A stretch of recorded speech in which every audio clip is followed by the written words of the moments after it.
Hello everyone, I'm your science expert and today we are going to do the chapter Sustainable Management of Natural Resources of class 10th. So let's start.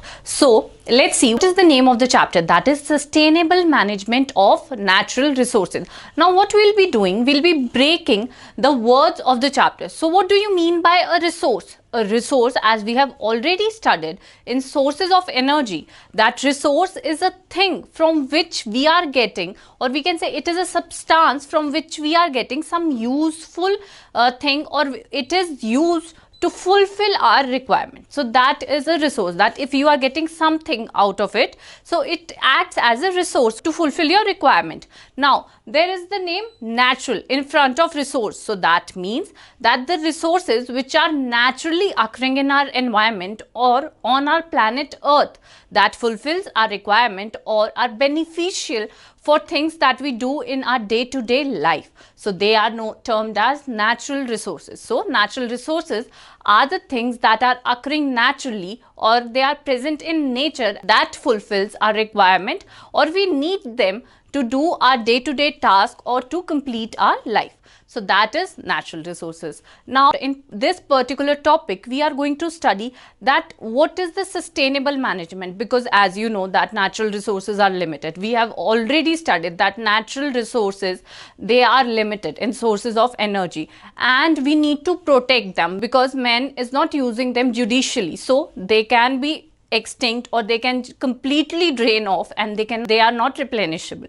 So sustainable is a word itself means that something that is going to last. So we have to manage or we need to use our natural resources in such a way that it lasts long, that even we can use it and even our future generations can use these natural resources or the gift of God to fulfill their daily requirements, needs, or to carry on their life smoothly. So this is why we are studying this chapter, that what are our natural resources that are being affected by our day-to-day activities and what are the steps that we can take to sustainably manage them throughout. So I hope that you are clear about the introduction, that what we are going to study in this chapter.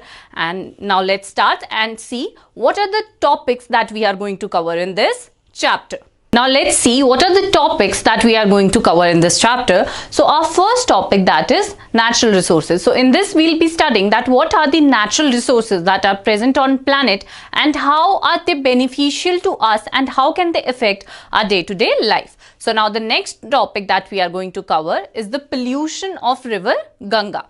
Because as you know, Ganga is our holy river and all the spiritual activities that we do it in river Ganga, and we actually worship river Ganga as a goddess. So we'll be seeing that our activities has led to what type of pollution in the river and how can that be controlled. Now the next topic we are going to cover, that is what are the methods of reducing pressure on environment, that what are the activities that we have performed because of which there is an immense pressure on environment and how can we actually reduce it.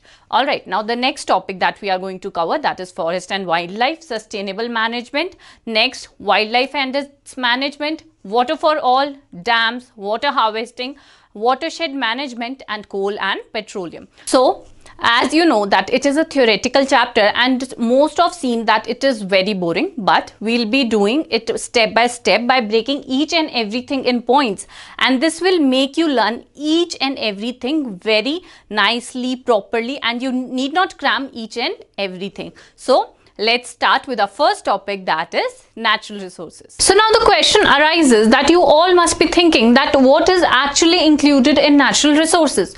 So it includes the total natural environment. Now what all is involved in total natural environment that you see around us, that are plants, animals, soil and minerals and all parts of earth, because as you all know and we have also seen that all parts of earth are of some use to man, right? So now let's see what are the uses of plants. firstly we'll be taking plants. So what is the use of plant? We all know that the plants are autotrophs. That means they can make food from the solar radiation. That means they can convert the chemical energy into food energy or organic substances. So plants are very important to us because they are the source of food to the environment, right, or to the planet Earth and the organisms that are living on planet Earth.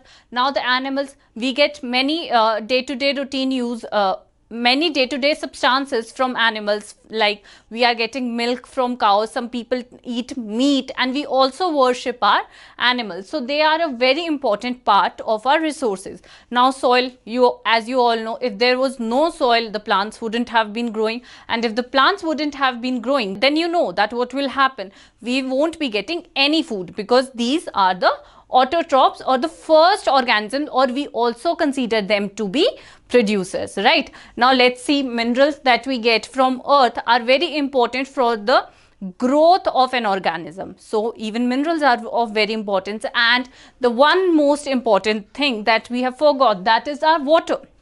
We all know that there is not even a single organism on this planet who can survive without water. So do you see that all the things, or we can say all the natural environment that is present, is surrounding us, is of very importance to us and is of some use. So these can be termed as natural resources.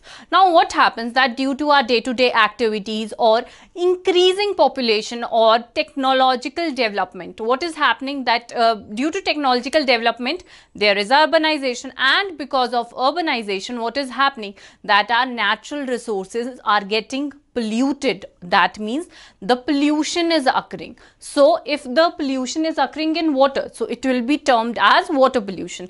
If in air, air pollution, soil pollution. So our natural resources are getting polluted, and this is a point where we should think that what we are giving the planet Earth in return. So now we'll be dealing that what is pollution and what are the methods by which we can reduce the pollution of natural resources, and how can we sustainably use all our natural resources present or given by Earth.